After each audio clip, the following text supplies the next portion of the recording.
Welcome to another episode of Outliers with Daniel Scrivner, where each week I sit down with an entrepreneur, investor, or iconoclast that's shaping our future. From new business models to mind-blowing technologies, we explore the world of tomorrow and the people that are building it. And we have a fantastic show for you today. My guest is Andrew Dumont. Andrew is the CEO of both Meteor, which is an open source JavaScript framework, and WeWorkRemotely, which is the world's largest remote work-focused job board. Both of these are fascinating businesses, and we explore what it's like to scale an open source software business and the world of job board businesses, including how WeWorkRemotely has grown 5x since Tiny Capital purchased the job board just a handful of years ago. Andrew was previously the CMO of Bitly and an entrepreneur in residence at Betaworks, both of which we explore in depth. He's also a venture capital investor through his fund Curious Capital, which he founded with Giphy founder and CEO Alex Chung. This episode is titled Adventures in Business and Investing for a Reason, and that's because we go both broad and deep on a wide number of topics. You can find links to everything discussed in this episode and browse every episode of Outliers at outliers.fm. And with that, let's jump into my conversation with Andrew Dumont. Andrew, I'm so excited we could make this happen. Thank you so much for making time and coming on Outliers. You bet. Glad to be here. So the theme that we came up for today is adventures in business and investing, which will make a lot of sense once we get further along in the episode because there's a lot to cover. But I thought as kind of a cool place to start, I was doing research for this interview, was reading stuff you've written, stuff that's written about you, and was really struck by your about page on your website. You list off a bunch of things that are different, in kind of your experience from a traditional entrepreneurs. And then you have this paragraph that just says, but in spite of these shortcomings, I've been able to make my way through the world of technology and entrepreneurship on a combination of moderate intelligence, which I love, and pure grit. At a fundamental level, I guess that's what this site is all about. It's for the underdogs, the ones that haven't checked all the boxes, but have aspirations to truly be great. Can you share a little bit about just your background and your upbringing and how that led to your interest in entrepreneurship and investing? Yeah, and it was kind of by accident, really. So I first got started in technology, I think I was 17 or 18, and I had just graduated high school, and I went to a state college because it was most affordable and, the best option for me to go get a advanced degree. And when I was in school, I just had this desire to just start putting it in practice and start doing. And it always felt like school was kind of a waste of time that prevented me from doing that. The first entry into technology actually came just as I graduated high school, and there was an article in the local newspaper. I grew up in Bellingham, Washington, kind of almost on the Canadian border. That maybe helps explain that. Yeah, so I say sorry a lot, and that's why. But no, that's kind of how it started, and I reached out to the founder, and I said, hey, I have no experience. I have no idea what I'm doing, but I'm really hungry, and I want to try and learn and help wherever I can. So at the time, he was in his parents' basement, and they were building this company called Tatango. They had just raised angel money, and that's kind of what started it, and did everything and anything that was needed, and really wasn't specialized in anything other than just doing the stuff that needed to get done. And that was kind of my first experience. And it was after that I started kind of realizing what was my specialty, what was I good at, what did I enjoy doing, and then my career kind of went from that moment. But that's really where my entry into technology started. And I imagine a lot of people that work in tech, like it's kind of similar. They kind of fall backwards into it unless they are bred to do that or have that traditional upbringing, which I did not. And one of the things that you touched on there is just being in school, learning about business, but learning it in abstract and wanting to put in those reps. And I guess, the sense there is I'm learning something, but, maybe this isn't the best way to learn, or maybe I'm not learning anything that's actually useful. To fast forward a little bit, and we'll talk about all the stuff that you've done, but did that turn out to be true? Like, were you glad that you had that eagerness to start putting in the work and learning? Oh, absolutely. Yeah, I mean, that's fundamentally, you'll kind of see my career experience looks disparate and not planned. And it's not, it really is led by curiosity and desire to learn. And I think in the early stages of your career, that's the most important thing that you can do.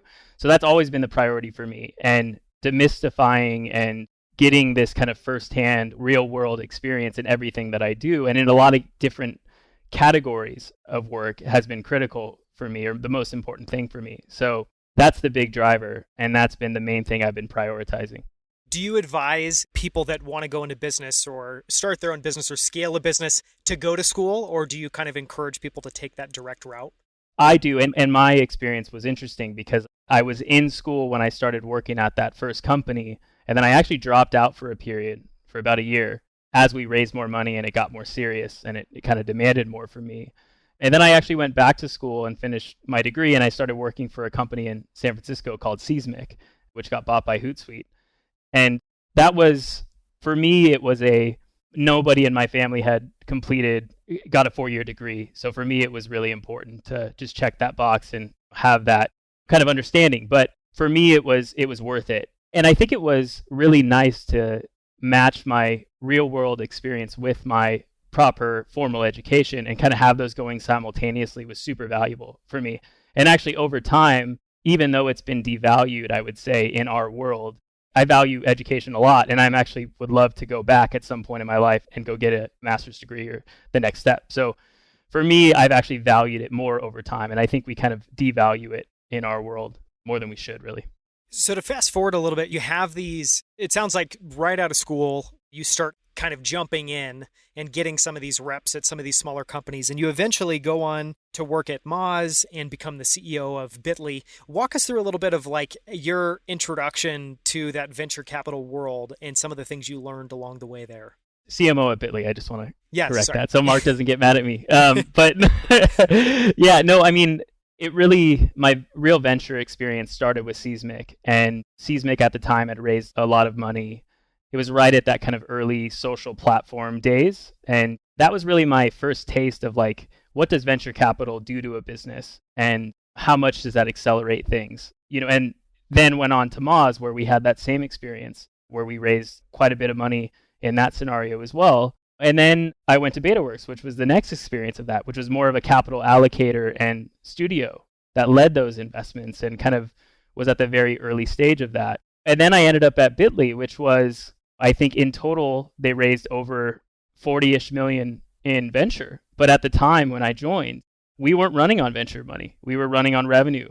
I've had a lot of experiences between venture, no revenue, no profit, to today at Bitly and being revenue driven. And I have to say, they seem a lot more healthy when they're driven on revenue and they're driven on profit, and it feels a lot more sustainable. And we can speak about the tiny stuff and how I ended up there, but it's been something that has been pretty interesting just to analyze it from an operating standpoint, just how different they really are.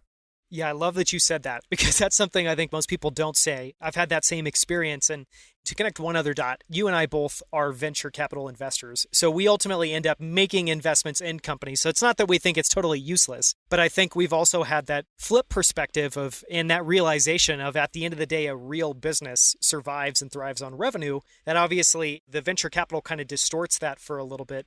What is your take on when someone should lean into venture capital and just some of the pros and cons there?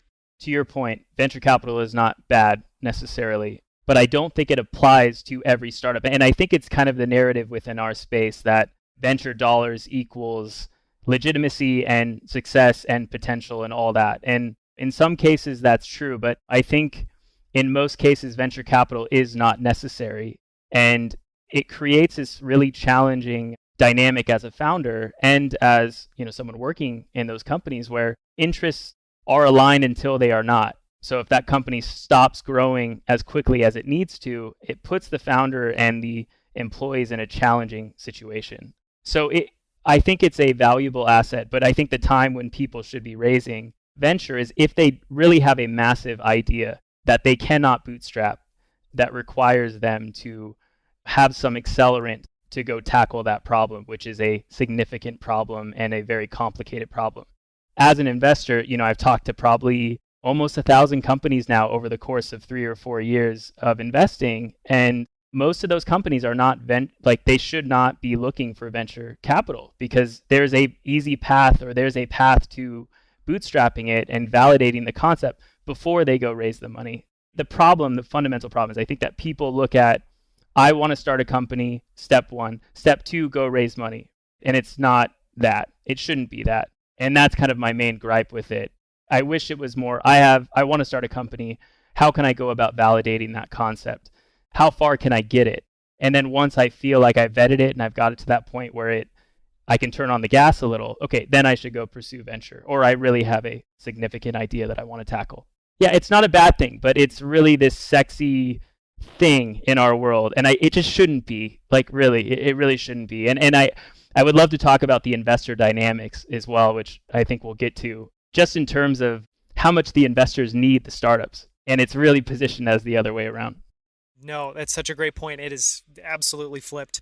Yeah, it's interesting there. Just a couple of things that were kind of bubbling up as you were saying that. There's this concept from good to great and Jim Collins of, firing bullets and then kind of firing torpedoes. So which sounds very similar to what you're kind of advocating there, which is try to see as far as you can get on your own, try to validate it in a small, cheap, affordable way. And then once you're sure you have something, you can lean into venture capital to really put accelerant there. But don't necessarily do it otherwise unless you're truly looking to launch a capital intensive business, which in that case you're going to need capital. If you're launching rockets or building something physical. Yeah, and I'll give you one example of that. I invested in a company called Blockable that's doing modular housing for affordable government housing, and that's a problem, unfortunately, that is just capital intensive, and it's going to take a lot to get that. You can't really bootstrap your way there. Whereas there's other things where it's a software as a service business that I can spin up using no code or low code type tools, test it, validate it, then go raise money for it. So there's different ideas that require different sources of capital. And I think we've kind of trained entrepreneurs to raise for any idea if they want to be a real startup. And I think that's where it's kind of flawed. I wanted to talk about one more thing related to venture capital because I think you might have some interesting perspectives here. I mean, one thing that's always struck me is for companies that raise, again, if you fast forward, a company ultimately needs to become profitable. They need to focus on bottom line metrics. But what typically happens is companies get venture capital. They're only focused on top line metrics. So they're focused on things like just total number of daily users or total number of accounts. And to do that, they're not focusing on monetization at all, which means the value proposition is effectively we're giving everything away for free. But at some point, that's going to have to stop. And it's always struck me that it feels like a crazy way to whipsaw around a customer base to start off free and then ultimately eventually need to charge. Any thoughts or perspectives there on just flipping that switch at some point? I mean, less on flipping the switch, but I think it speaks to the longer term piece of what happens to a venture-backed company. And if you look at where they end up, the majority of them either die because they aren't able to reach the scale that they need to, or they get acquired and then die because they get shut off by the acquirer.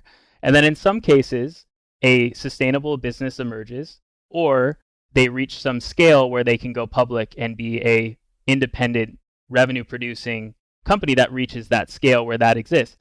But the problem is that 80-90% of those companies fall into the first two categories, where they die either by not reaching scale or die through acquisition, which is important to understand about venture is that that's the goal. Like the goal of venture capital in most cases, aside from that very, the best outcome where they go public, is to fund a company until they get acquired. And then they get acquired for some multiple on your initial investment.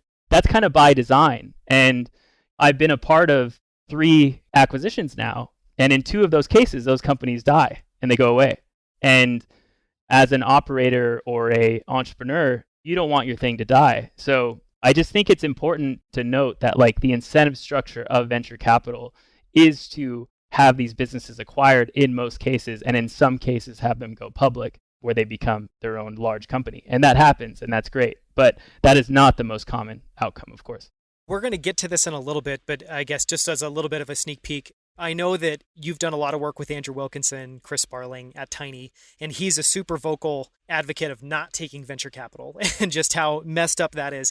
Where do you lie on, I don't know, is a real business just a bootstrap business? Are venture capital businesses bad or good? Do you have a point of view? No, I mean, one's not good and one's not bad. I know Andrew well enough and his thoughts here, and we've had a lot of conversations about this. It's more on the business of venture capital that I think is the problem. The incentive structure of venture capital investors, which is to raise a large amount of money, get management fees on that money that they've raised, and then keep doing it and keep doing it and get a lot of on paper returns to then go be able to raise that next fund. That's the business of venture capital. And that's the part that I don't like as much, and I think Andrew doesn't like as much, is what that creates and what sort of dynamic that creates in our ecosystem. I think the funniest thing about this is that the most capital efficient businesses are tech startups. However, tech startups are the ones that go raise the most money. And there's success and examples where that's proved out to work as an investor. But these are capital efficient businesses. Like, they should not be the ones that are raising all that money in a lot of cases. So it's interesting. It creates I just don't know how good it is for the ecosystem, honestly. And especially being in the investor role now and having that experience, it's even more clear that that's the case. I love that you made that point, and we'll come back to that in just a bit when we talk more about investing. One of the things I wanted to talk about just in terms of your experiences is your time as an entrepreneur in residence at Betaworks. And if you could talk a little bit about just your path to that role, what that role looks like in actuality, and anything you learned while you were there that's kind of shaped what you've done since. Yeah, and it actually goes back to that working in startups for so long. You look at venture capital and you look at the people that are allocating the dollars. You look at it and you're like, man, that would be amazing. I get exposure to, instead of just one company that I'm working on for this period of time, I get exposure to dozens. And you want to understand it too. Like, you want to see the world from their position. So for me, like, that was the main driver for going to Betaworks. And I learned so much from John and everybody at Betaworks. And they just have this great culture there. So for me at that time, there was a core team of about 10 people that worked at Betaworks. And Betaworks, for those that don't know, it was kind of the first startup studio. And now there's quite a few of these out there. But their whole philosophy was, hey, can we take intelligent people and talented engineers and capital, and can we start creating companies that become interesting? And they've had success with that. Bitly was one of those companies, which is how I ended up there. Giphy was one of those, which recently got bought by Facebook. At the time, it was Giphy, Poncho, Dig, Dots. You had all these awesome companies in all these different categories. And, me in that role, I got to kind of jump from company to company. And I really helped with go-to-market and customer acquisition in the early stages of those companies, which was a great experience for me. So that was my experience at Betaworks, which then led me to go be CMO at Bitly. And I actually ended up there because I wanted larger scale, and I wanted that, there's different phases of startups. There's 0 to 1, which is really on product development and early customer acquisition. And then there's scaling, where you go from, hey, we have product market fit in some capacity. Now let's turn it into a significant business. And I really wanted more of that experience on that kind of latter end of that spectrum. With all of the companies you worked with there and just the difference in the model, is there one lesson that you took away from that experience that continues to bubble up in your mind? Or is there? Yeah. Well, certainly as an investor, I'll use the Giphy example because I think it's just such a good example of how hard but how easy venture capital investing is. And I know that sounds funny, but Giphy, when Giphy was first starting, it seemed pretty dumb, honestly. I mean, Alex is a friend, and they went on to be very successful. But at the time, it was a search engine for GIFs. They just took this format that wasn't that exciting at the time, and they provided a simple search engine for it. And at the time, being in Betaworks, I was like, oh, that's cool, but like, that's not a business. That can't really turn into anything significant. Me, right? Somebody who didn't look at it in the right sort of frame. Whereas John saw the potential, saw the opportunity there. Alex saw the potential, saw the opportunity. I did not. And I think about that a lot because, at least in the world of venture and picking opportunities, they don't look very good necessarily that early on. And it's not obvious at all until it's really obvious. And oftentimes that comes much later down the line. So I think about that one a lot and that experience a lot, where it seemed dumb for a really long time and then it was very obvious. And that's why when you do angel investing or early stage investing, it's so much about the person, which in that case it was Alex and the team around him, and the kind of early traction concept and opportunity with where they wanted to go with it. So I think about that a lot, and I've had a lot of experience with that investing independently now, where I reference that example all the time in my mind because it's never metrics, it's never obvious, it's never that when you're doing angel and seed pre-seed investing. So I think about that a lot. Yeah, I love that example. I mean, one for me that's a little bit similar is Notion. I invested in Notion pretty early on, and at the time I just thought this is really cool. I think it's really interesting what they're doing. Did I think it was going to be worth over $1 billion? Absolutely not. And I think as a venture capital investor, you have those experiences. And I've continued to ask myself, I think anyone that does venture just has a interesting differentiated perspective on investing in general. And just draw a little bit of a parallel, and this is going off on a little bit of a tangent, but I think there's a lot of parallels right now between venture capital and investing in public markets where you have, whether it's SPACs or whether it's the IPOs that are going on. I think traditional public market investors are looking at those companies thinking they're jokes, kind of like Giphy back in the day because it's still pre-revenue or small. And I think from being a venture capital investor, I don't really know what the skill is, whether it's seeing around corners or just seeing the potential or betting on the momentum. Do you have any perspective there, or answer there on like, what is it that you're really trying to find? Is it momentum? Is it the vision? Is it the... Yeah. So, and this is where I kind of fell out of love with venture investing because I think we do a really good job in our world of putting this feeling of like, oh man, these people, these investors that find these companies, they must just really know what they're doing. No. And it's just not, and you know that obviously, and I think anyone that does any level of early stage technology investing, unfortunately, it's reps. Like it's doing it a bunch and failing and seeing these kind of patterns that emerge as you go through it as an operator, I think. And it's reps in the number of checks that you write, unfortunately. There's a reason why Combinator exists because they need to put as many small checks into as many companies as early as possible. It's the fat tail bet. Right?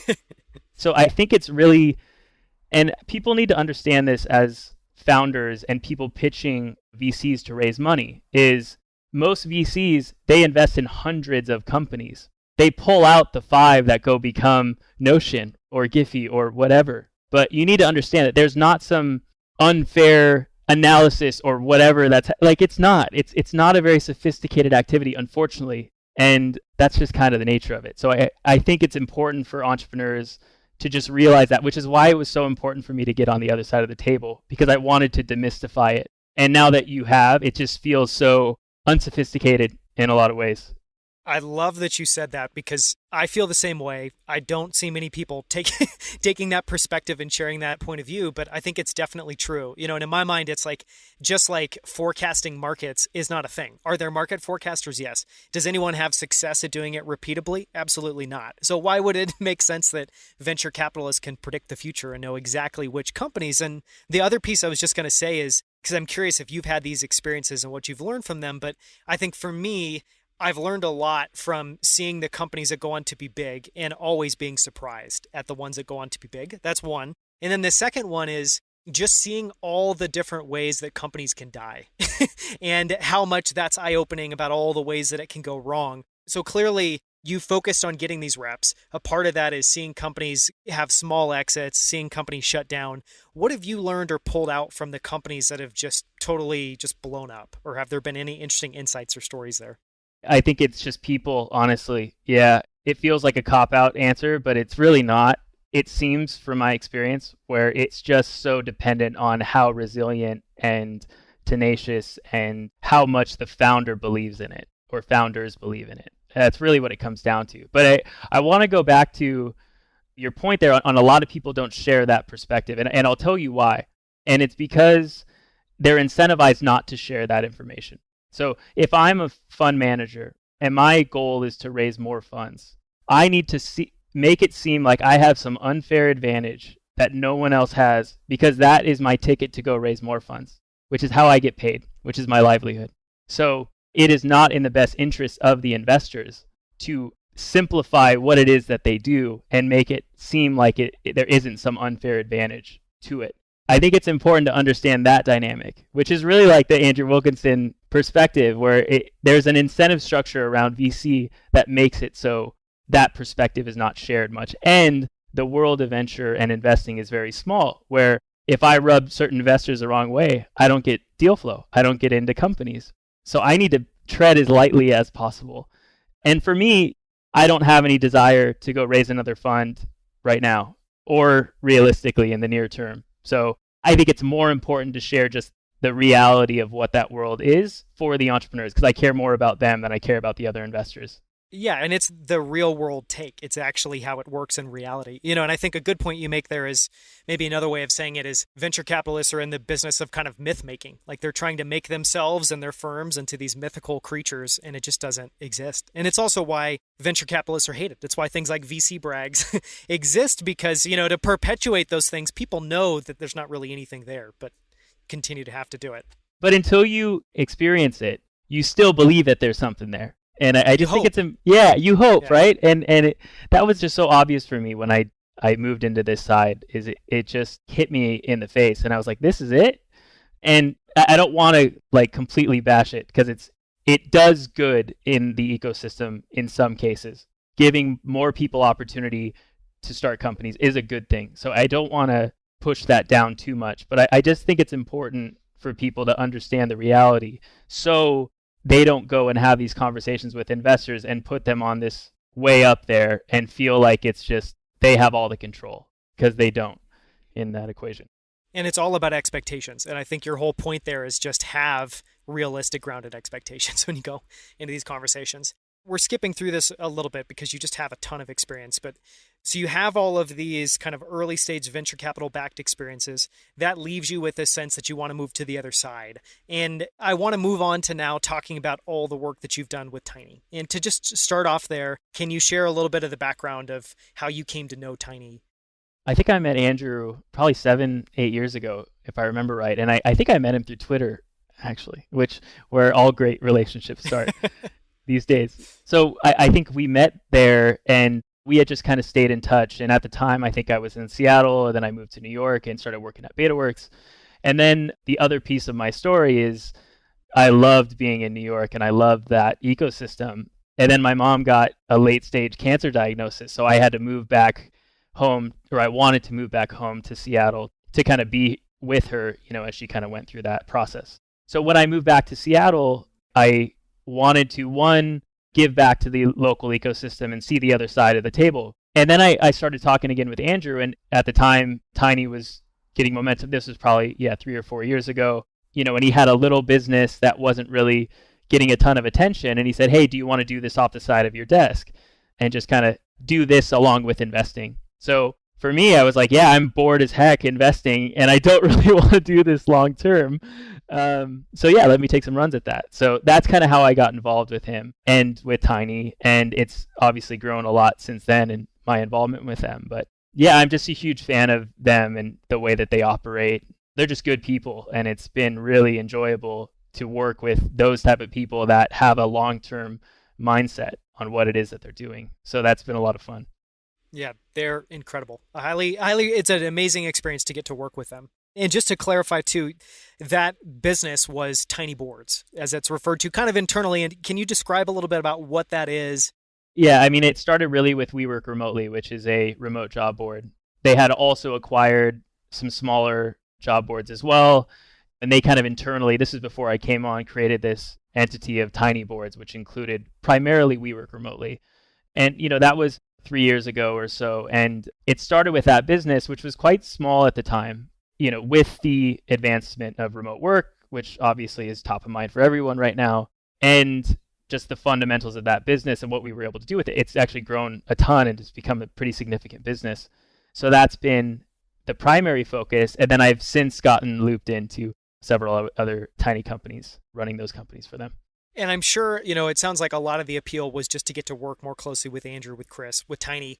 But was there anything that interested you about the job board specifically? Because at least from the outside looking in, I don't know, there's a bunch of things you could say about them. They're kind of small, and they seem like small, maybe throwaway businesses. At the same time, it has that kind of fat tail where there's a few that make a ton of money. It seems like a perfect asset light business. Just, I guess, what's your take on it as you've worked through it?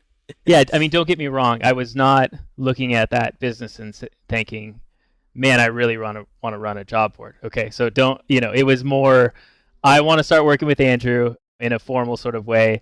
This is a great initial opportunity and one that I could do kind of off the side of my desk initially. So that was a real like first hook in. Now that I've been doing it, they're fantastic businesses. They're super efficient. They're product light, like technology light. So you're not spending a lot of time and money on software development and new versions of the product and all that. And they scale really, really well. There's a bigger question of how big can you make them in that existing model? And then you start digging deeper and you realize ZipRecruiter is I think $500 million a year type business. Indeed is a multiple $billion a year type business. So you see these examples and you think, okay, well, maybe there is more here. And that's kind of the next phase of that company is start, to kind of start going down those different paths and see what you can create in that remote work niche, which is now much larger. So yeah, I think the biggest discovery is just how good of a business it is, both from a profit margin, revenue, efficiency standpoint, and scalability. It takes a pretty small team to operate that business. So from a tiny perspective, it like fits right in their sweet spot in terms of the type of business that they like. I won't stay on this too much longer, but I just had two questions I was curious to kind of dive into around job boards. And one of those is just the concept of a moat. Do you think there's a moat, and what is that moat? And then the second one is, so in the case of WeWorkRemotely, where you have this starting point of this acquisition you make and you go about scaling it, thoughts on, I don't know, things you've learned along the way, things you've tried, just how you go about even scaling a job board. Well, the moat is the audience that you have. The moat is the candidate base that you have. So the thing that you'll realize about hiring technology is that people only care about the number of applicants and the quality of applicants and filling their role. So as long as you are an efficient source to go do that for them, there's a lot of value that's placed on that. So the biggest moat in that world is audience and community and candidates at the end of the day. So early on, our biggest thing was let's build the pie up as large as possible. So we invested really heavily in content production, in SEO, and kind of being more efficient from that standpoint. Paid acquisition actually isn't a huge mix for us, although it will probably have to be over time. But early on, it hasn't needed to be. So we really invested in the long-term compounding assets that create value long-term. And I learned this at Moz. Moz is one of the best in the world, or was one of the best in the world at creating these long-term assets that continue to produce value, like their beginner's guide to SEO, where it lives out there forever. Sure, it takes a lot of time and energy to produce it, but it keeps paying dividends. And that's my general marketing philosophy is I want to invest in the things that may not give me an immediate return, but give me a long-term return. Sure. And compound over time. Yeah, and compound over time. And, that's why, I think a lot of the ecosystem is all about, let me just run Facebook ads because the math works. Let's just keep going. And that's great as long as you have the money to do that and as long as the math continues to work out. However, the moment I turn off my Facebook ads, they die. That dies. So this is one of the things I learned very early on at Moz, and it has been the foundational element is let's invest in the things that are not immediate return, but are long-term and produce value for a very long time. And typically that's content marketing, right? Those are the heavy assets there. So yeah, that was kind of the philosophy, and that has scaled really, really well for us. But remote work is getting super competitive. It's harder to maintain that moat now than it was. So that's really the next challenge for that company. And we'll see how we do. Sure. So it's like competition increases. You need to find new ways to compete and I guess new tactics. And with just on the moat question, one other, another take on that or another perspective on that is, so if someone wants to, and I'm sure potentially you guys see this as job boards, I think I've seen them kind of tossed about on the internet as it's a great starter business. You can launch one, you can build one, you can grow one. So it leads me to believe that there's probably a lot being launched and, and they probably don't grow to scale. Yeah.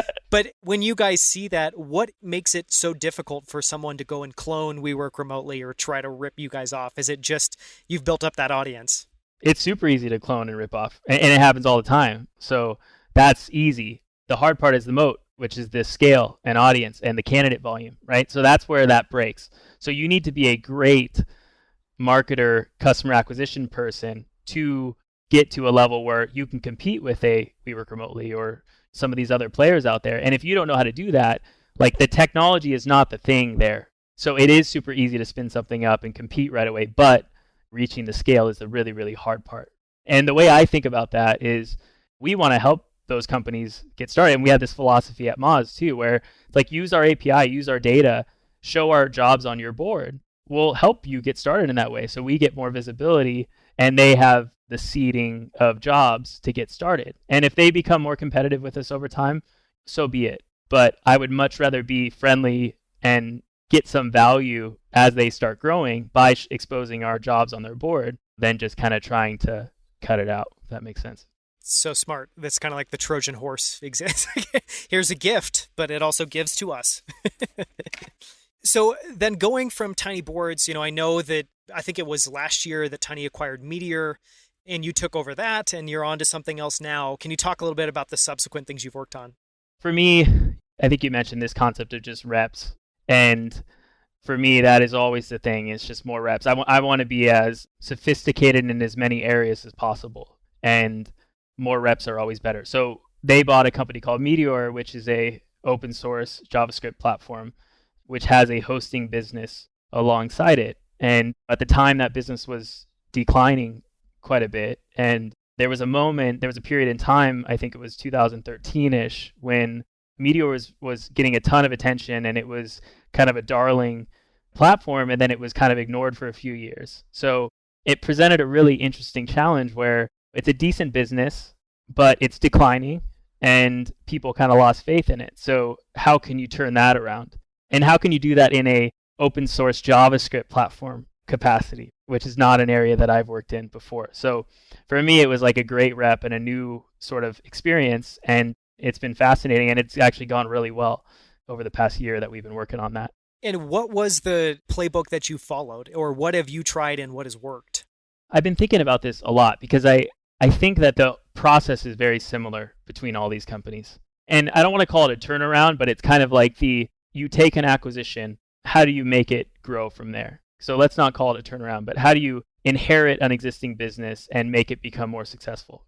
And the way that I think about that process is step one, make it more efficient. So the first thing that I always do is I go look at the fundamentals of the business and I think, where is it inefficient? And that's from a cost perspective, right? So like, what software don't we need, right? Like, how much are we spending on hosting? Like, how can we get more efficient there? What sort of contractors or outside resources or in-house, like, what do we do? Like, do we need all that? And does it affect the business? So you want to get the business to a better financial position from like day one.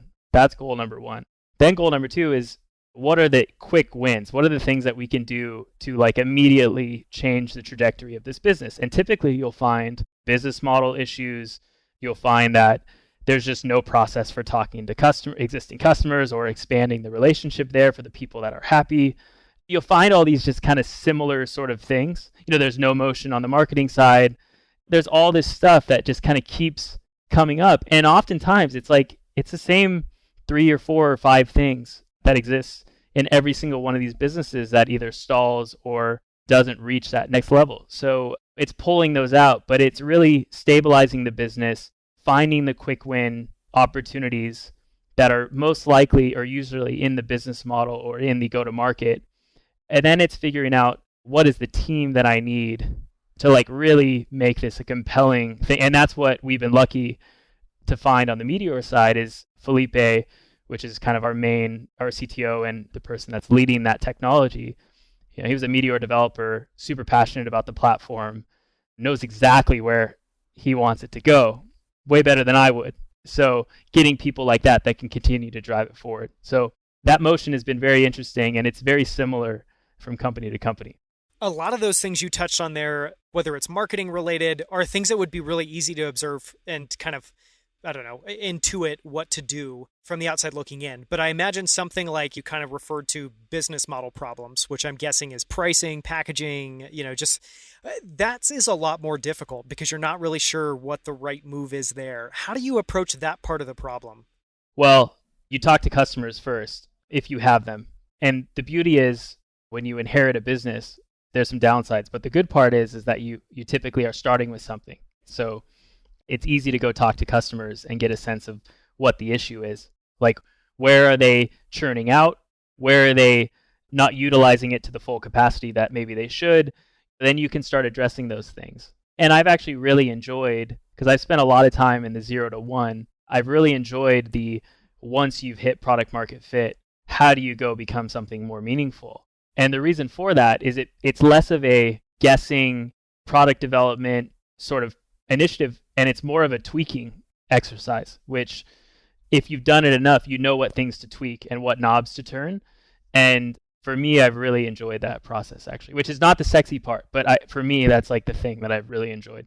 One more thing I wanted to dig in there because, I've observed this, I've had my own experience with this, but when you inherit one of those business like you described, oftentimes things aren't super great. You're not inheriting a business that's scaling super quickly. It maybe is stagnated or it's declining. And one thing that doesn't get talked about enough there is, there's the whole playbook of how do you turn it around. But the other component is completely like psychological and emotional, which is you feel like this thing's slipping through your fingers or it's imploding. How do you manage that? Or I guess any tips on compartmentalizing that piece of it? Well, I think it's just so important to piece it out and not try to boil the entire ocean at once. And you also have to understand that if something is getting acquired or sold, there's a reason maybe why. So you have to kind of expect that there's some dead bodies around in that business once you dig into it. So that's just assumed. But generally, I think the biggest and most important thing is just to understand that you can't fix it all at once. And that's especially true when you're inheriting something, because if you started a company before, you can set vision from the very, you're not setting the vision necessarily in that scenario. So it's more about what business do I have today and what do I want it to become and what are the steps that I need to take to get there and how do I want to prioritize those things? How do I want to segment them into different sprints is kind of how I think about that. And that's really important. Yeah, it's a great, super thoughtful framework. Just one, and I want to transition in a second, talk about investing, but just on this side, and I know in these cases, it's not like you're acquiring this individually. You're certainly part of it. You're coming in, you're leading that work. For someone who's listening to this and wants that experience or wants to acquire a business, any thoughts, pieces of wisdom you'd share with them? Well, I think it's a great way to get experience, actually. If you don't want to go spin it up yourself, there's a lot of these smaller micro SaaS or micro scale technology companies that you can buy for $100, $500, a couple $1,000, and you can get a run at it. So I think it's a super interesting path if you are, maybe working at a company and want to do something off the side of your desk or get that kind of entrepreneurial experience without the kind of, because it's very daunting when you have an idea and you think, okay, I want to go start that. You start thinking about, okay, well, who's my co-founder? Who's going to build this for me? How long is that going to take? How am I going to fund that? All that. Whereas if you buy something small that's existing and, is maybe simple technology, you can jump right in. And as a non-technical person, like I can find my way around, but like it's not my expertise. Opportunities like that are amazing for me because I get reps and I get motion on go-to-market and acquiring customers. And like that's the experience that I'm best at. And for non-technical people, it's a great entry point to get in. Yeah, and a great way to get reps early on in a way that, like even hearing you kind of describe, because I've had so many friends that do this. I have an idea, I need to hire a co-founder. It immediately puts you in that boiling the ocean where it's like, it takes 110%. Overwhelming. Or it's not going to happen. Yeah, super overwhelming. Yeah, and what ends up happening in a lot of cases is you don't action on that and you don't go do it because it is so daunting. And then those ideas just go away and someone else does them and whatever. It's a difficult path. So transitioning, I want to start to move and talk a little bit more about the investing side of this. And, I know that you have a small VC firm, Curious Capital. You founded that with Alex Chung, who's the CEO of Giphy. Super interesting investments, obviously amazing co-founder. So I'm curious, with everything we've discussed and having a really good understanding of the pros and cons of venture capital, what made you so curious and fascinated to go and do that? Yeah. Well, for me and that specifically, I was coming back to Seattle, which this is less exciting if you're not in this ecosystem. But for me, it was, how do I give back and get involved and provide an alternative maybe to some of these other, at the time, existing investor set that you had to work with here in Seattle. So that was the primary kind of thing. And then after that, it was, I want to learn and I want to do this firsthand. And joining a firm wasn't interesting to me. My mind is always, let me go do it and let me understand it. So for me, that was kind of that was the main thinking there. unfortunately with the VC fund, you can't really bootstrap. You can't really like hack your MVP your way in there, although I kind of did. But it became very obvious to me that after I raised that first small fund, that I didn't want to keep doing this. Like I didn't want to keep raising money for the rest of my career. And that's the business that you're in as a GP or a founder of a venture capital firm. So for me, it was very obvious. And was that just because I have to ask, was that more you saw the role as just fundraising and that's not at all what brought you to it? Or was it something else? Is it just, I guess, the management aspects of it? Well, no, it's not the management aspects. It's the timeline that you're working with. And it is for me, it was, I would much rather go build a company than build a VC fund. And I like that motion a lot better. For me, it was a combination of that and just the timeline to get to scale of a VC firm. The thing that you don't, like most people don't realize is unless I come from successful firm X and I go out on my own and I go raise from those same LPs, or I am independently very wealthy or come from a wealthy family, the process to reach a venture fund that becomes large enough, or large in general, is I raise small fund 1. And then I raise slightly larger fund 2, and then I raise slightly larger fund 3, and so on and so on. And that's a very long process. And you're signing up for 10, 20 years. And you have to really want to do that for the rest of your career. And that was not the intent that I had when I went in it. So no, it wasn't really what I wanted to do. And I saw all these other flaws in the business model and just like, I wasn't that interested in it because I pulled the sheet off and it was not that interesting and exciting, and it wasn't something that I wanted to keep doing. One of the things I wanted to get your kind of take on is, because I had this experience where I think, from the outside looking in and, as I kind of understand it, it seems like you did some small venture capital investments, then ended up raising this fund. So there was this kind of initial kind of curiosity with it, then kind of jumping into the deep end. But what I found is there's what you think the job's going to be, and then there's what the job actually is once you're in the chair, and whether you like that or don't like that. What did you really enjoy, or what do you really enjoy about investing? And I guess what are some of the things that you would highlight to people as kind of, I don't know, just things to be aware of or things to know before jumping in? Yeah. And I think this is really important for people because I know it's kind of sexy now to go raise a fund, and a lot of people want to do that. So it's important to understand if you go raise your own fund, the story of venture capital and being in that seat is that you get to spend all your day talking to entrepreneurs and helping them and doing all that stuff, which is true, but it is a very small portion of your day. If you do want to go be a fund manager and raise your own fund, your primary role is raising more money. And it will always be that way until you reach the point where I can raise a new fund in a couple weeks, which is what a lot of these funds get to once they reach scale and have all the success. But when you are first starting a fund, you're going to spend your first 5 years realistically actively raising money from LPs. And that is your primary role. It is not interfacing with founders and everything all day and helping entrepreneurs. That's a small piece. So I just think it's important that if people realize that if I just want to work with entrepreneurs all day, join an existing fund. If I love raising money and I want to create my own firm, and that's the most important thing for me, and I really enjoy raising money, great, go start your own fund. But for me, I do not enjoy raising money that much. And that's kind of the primary role of a fund manager. One of the things that, I'm really curious to get your take on, because one, it's not talked about enough. And just from what we've discussed, I imagine you have a pretty different take here, is how you go about due diligence in companies that you're going to invest in. Because I think one, as we've already talked about, you're not going to predict the future, but you have to come to some way of deciding whether you're going to invest or not. What does that process look like for you? Boy, I mean, I'm going to be probably more on the end of the spectrum of, it really depends on the stage of the company. I just think that's important to start with.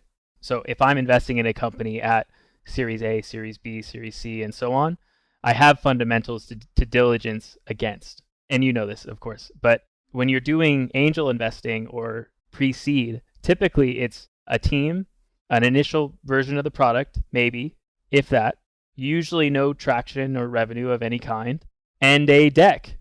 With like a $51 billion TAM. Yeah, right, exactly. Always a massive TAM.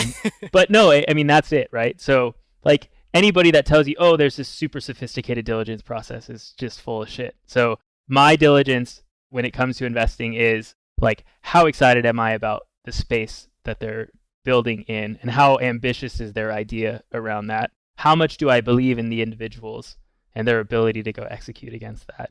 And lastly is any other indicators. So is there a product in market? Is there early traction? How is that first product? Like, how good are they at building technology and product?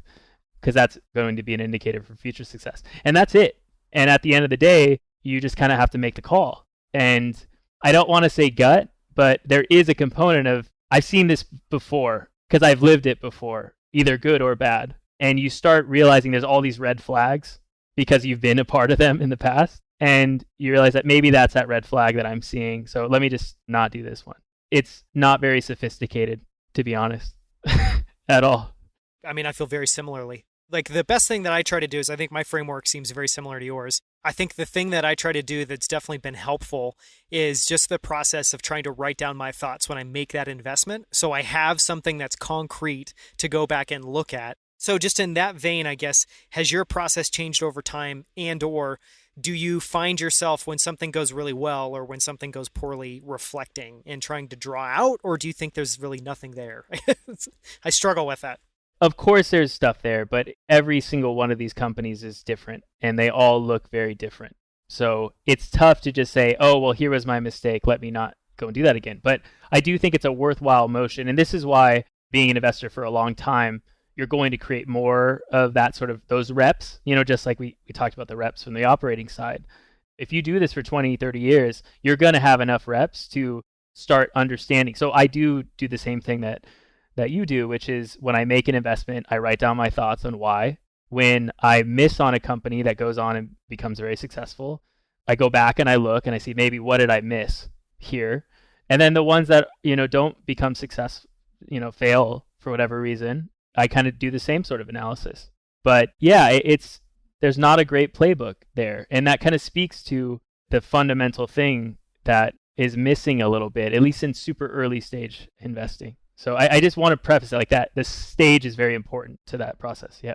No, I agree. And I'm glad you called that out because it is very, very different as you think about that. Is there anything, again, we've talked about, kind of advice for people that might maybe want to go raise their fund, but I'm curious, one thing that I noticed is, so I maybe had, I guess, a little bit of the inverse experience where I started out as an investor first, had ideas about what was helpful that were largely shaped by kind of like what an investor would find helpful if they were an entrepreneur. Yeah. Then started focusing much more seriously on the entrepreneurial side and had an aha moment like within 2 days of being in the entrepreneurial role where I was like, wow, everything I thought was helpful as an investor is not helpful. What is your thought process there on like, what can investors do? What do investors do that's actually helpful for entrepreneurs? And what do they do that's just totally not helpful at all? Well, I'll tell you what I do. And this is educated by my experience as an entrepreneur and operator. Every new investment that I do, I say, hey, my expertise is in go-to-market and customer acquisition. So if you need additional support there, let me know, okay? I then give them my personal cell phone number and I say, anytime you need anything, call me or text me. And the real thing there that I'm offering is a accessible, I don't want to say therapist, but kind of therapist that like when shit gets bad, or because it inevitably does, give me a call and like, let's talk it out. And, my check isn't big enough where it's like, I'm going to be super upset one way or the other. So that's kind of my position that I take, at least in my role. And then I get out of the way and I'm there if they need me. And if they don't, then, that's okay too. So that's at least what I wanted as an entrepreneur and as a operator. So that's how I've gone about it. So that's how I approach it. But I think the biggest thing an investor can do is give that support, kind of a friend through the process that's at their same sort of level that they can kind of just confide in. I think that's value number one. And then value number two is there's all these pieces of the business that they're going to need help with. So being an expert in one area that they can go to is valuable. And then the last piece is the next round or that future funding. Can you write another check, or can you help me get in the door at one of these firms that I'd want to raise from in the future? But that's like kind of it, really. And I'm sure even with that process, you're already a lot more helpful than most investors because you're clear about where you can help. It's easy to reach you. One thing I wanted to talk about is kind of just reflecting. So I guess jumping to the other side of kind of what we've been discussing. So we've been discussing starting to invest, raising a fund, what that looks like. And now I want to kind of jump to the other piece, because I think this is something that's not talked about enough, which is you've made a bunch of investments and you now are in the position where you get to watch them play out. And I think just some observations I've had there is, I think most people investing in venture capital or early stage companies have the totally wrong timescale. And in my thinking, it's more like a 10-year timescale to where you're actually going to realize a return, which for a lot of people is, if you tell people, hey, you're going to make an investment, it could be an amazing outcome, but it's going to come in 10 years. I think most people would walk away. So it's just the timescale is different. But then the second one is, as we've talked about, like it's inherently a model where you're putting out a lot of checks, getting in a lot of reps. Some of those are going to be big. A lot of them are not going to be anything. Like, I don't know, any thoughts, observations on watching it play out and how that feels, or what you've taken away from that experience? I think you nailed it. It's the companies maybe that you don't expect to go and have this great outcome, or, they sometimes do. It takes a very long time. I've been fortunate in the first fund where 3 of the companies have gotten acquired already, and they were really good acquisitions. So that's a rarity. But, it's just long term and it takes a long time. I think the bigger thing is, as an individual, you probably shouldn't do angel investing. Yes. So most people should not. Absolutely. Yes. And there's definitely like this, I see Kevin O'Leary from Shark Tank do his commercial about making it accessible to everyone and blah, blah, blah. And that's great conceptually, but it's a pretty shitty asset class. Like from an individual investing standpoint, every once in a while, sure, you may hit something big, but you need to write a lot of checks to go do that. And unless you have a massive amount of like disposable income, it is probably the worst place you could put your money. So like, I just think it's important for people to like understand that. No, I'm so glad you said that. No, it's seriously, it's like the things that people need to know is 10-year time horizon. You probably need to invest at least $100,000 or more in trying to get to 20 plus startups. And then the third one, which I think everyone understands conceptually, but it's very different when you're in the position, is it's completely illiquid. So you have these things that are potentially large gains. You don't see anything. There's no income. There's no capital gains. There's nothing until there's an exit. And I think that when you sit there with that discomfort of seeing things go on to raise additional rounds, but having no idea if or when it's ever going to materialize, I don't know, it's just very different in practice. It's very different. Yeah. So it's just important for people to understand that. And don't get me wrong, I am one of the first person who learns by doing, and I understand the desire to do it, but that's okay. But just be aware of what you're getting into and the timeline, and really how many checks you would need to write to have some success there. And even then, that's not guaranteed in any way, of course. Totally. It's like another way of saying that you're signing up to learn viscerally. That means it's going to be really uncomfortable, but that's what you take away at the end of the day. It's just the price you pay. There's a ton of other stuff that I wanted to ask you about, but I'm going to hold that off and cross my fingers and hope we can do a part 2 someday. So I'll move on to closing questions. And one of those is, so we didn't talk about, you've not only done obviously a lot of venture capital investing, you've also invested in real estate and done some really interesting, fascinating stuff there. We'll save that for another time. But I guess one thing that I wanted to just try to close on is like, what are you most excited about as an entrepreneur and an investor now? And are there areas that you just find really interesting and fascinating? This is, again, kind of probably a weird answer. I could list off all the different areas, like maybe digital currency or all these different areas that are kind of a remote work, all these different areas. And that's great. But I'm coming up on 13 years now in early stage only technology. And I've just kind of learned that things move and change, and the things that you think are really interesting spaces, like maybe prove not to be, or at least not right away. So I really care less about trends and all that stuff, and kind of pontificating on what space is going to emerge and all that stuff. So I'm less excited about that. I'm most excited about doing the work and getting the reps. And I wish more people were excited about that, because I think we need it more in our space, like just doing the work instead of building your brand or doing all this stuff, which is valuable. And I have been online for a very long time talking and doing all that stuff. But I just, that's what I'm most interested in, honestly. And it's not exciting or interesting or any of that, but genuinely, like, that's my real answer to that question. So there's probably somebody else, that will have a better answer. No, that's an incredible answer, and I'm right there with you. So we'll leave it there. It's been an incredible conversation, but just for anyone listening to this that wants to reach out to you, wants to find you online, where can people find you? used to be more active on Twitter. I'd like to get more. It's funny, I just said that. But on Twitter, Andrew Dumont is my handle there. And then if you want to reach out to me on email, I'm hello@andrewdumont.me. And yeah, I'm always online and accessible, and I try to respond to everybody that reaches out. So yeah, please reach out, and yeah.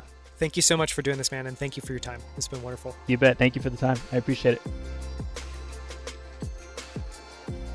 Until next time, thank you so much for tuning in. For show notes, including links to everything mentioned in this episode, visit danielscrivner.com. There you can also sign up for my weekly newsletter, where each week I send out a single email with all of the best quotes, themes, and ideas from the latest episode. To sign up for that, visit danielscrivner.com/email. Just one more thing before you take off. If you enjoyed this episode, please leave a quick review in iTunes or Apple Podcasts. Great reviews help us land great guests. So if you've enjoyed this episode, take 30 seconds to leave a short review. We would so appreciate it. Thank you so much.